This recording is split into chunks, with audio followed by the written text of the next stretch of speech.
So it's almost 11 right now, and let's see. There's so many thoughts I have right now, but let's just stick to the important things. In non-football related news, congratulations, the Super Bowl just ended. Rihanna sang. It was fun. The women's national team went on strike with an art. And, I tweeted a lot. And I think for me, like when it gets to the women's side, I know there's thoughts on either side. And I see the values of both of them. Probably going to reach out to some people. That's definitely another podcast. But we know we lack funding.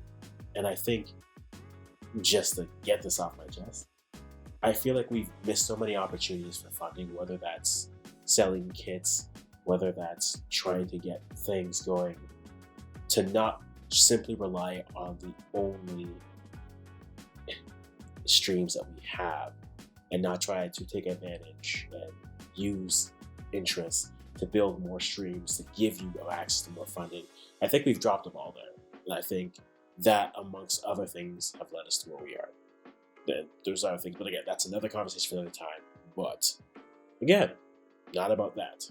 U17, I'm watching some highlights, rewatching some games as well, but everyone has played one game so far, and it is very interesting to see what we've learned.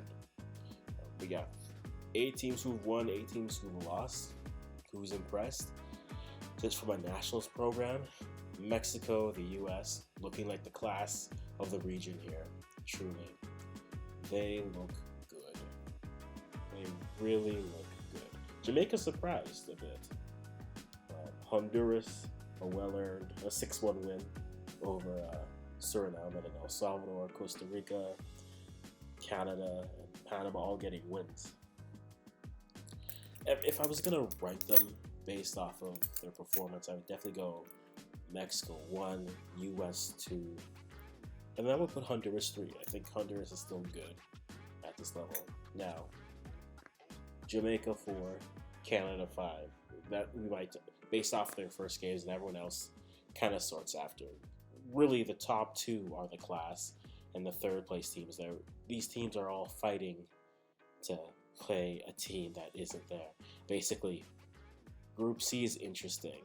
It isn't the weakest group, but it's an interesting group. How do I feel about this? I mean, the Canadian perspective. Canada beats Trinidad 3-2.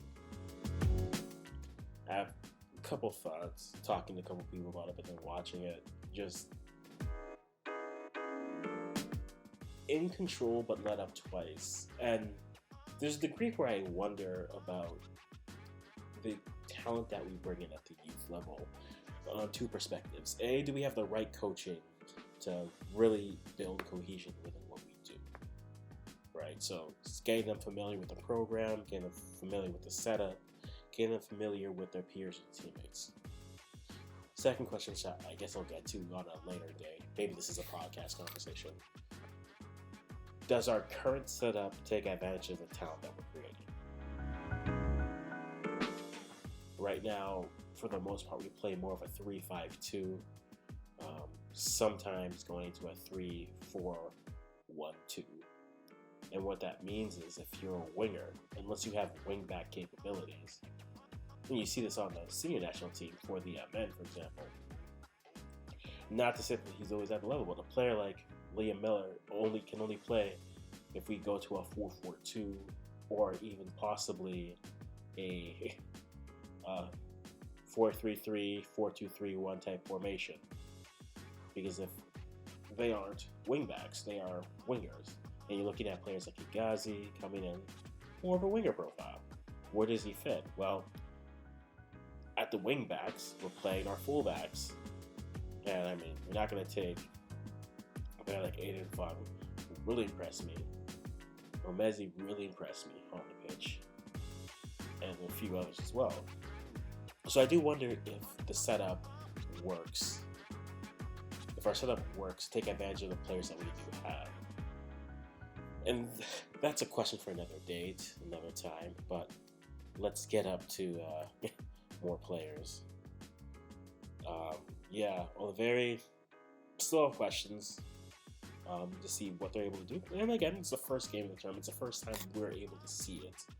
And this is a group that's been together for, a combination of 3 games, 2 camps, and more. So going off with our first impressions, a player like Pop really looked good when he got onto the pitch.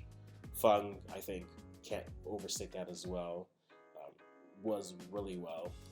It's the moments where they just kind of lost focus. And on a game like this, I mean, the amount of possession that they had, again, possession doesn't win games. We know this. But they were moving the ball well.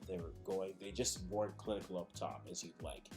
And I think if they continue to create chances like they do, they'll be able to put more up. Barbados is coming up next tomorrow, or today, depending on when you're watching this. But Canada, to me, is intriguing. Vojovic, definitely, I mean, the missed penalty is one thing, but the brace to finish off is definitely a nice goal to put up, which goes up as a game winner because we had one defense mistake and then a great free kick from Trinidad. So definitely interesting to see. But yeah, quick thoughts there. Nothing too serious, nothing too major. Canada plays tomorrow. They play Barbados. It will be an interesting matchup. We will see how they do look. Reminder, they are playing at 5 p.m. again Eastern time, so factor in the time for that. Whether that's a few hours earlier for you or a few hours later for you. I will be around on the stream probably, just watching and going from there. But yeah, everyone's played a game so far, guys. Who has impressed you?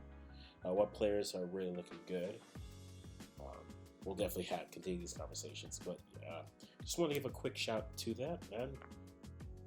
The tournament continues. I'm going to stop rambling for now.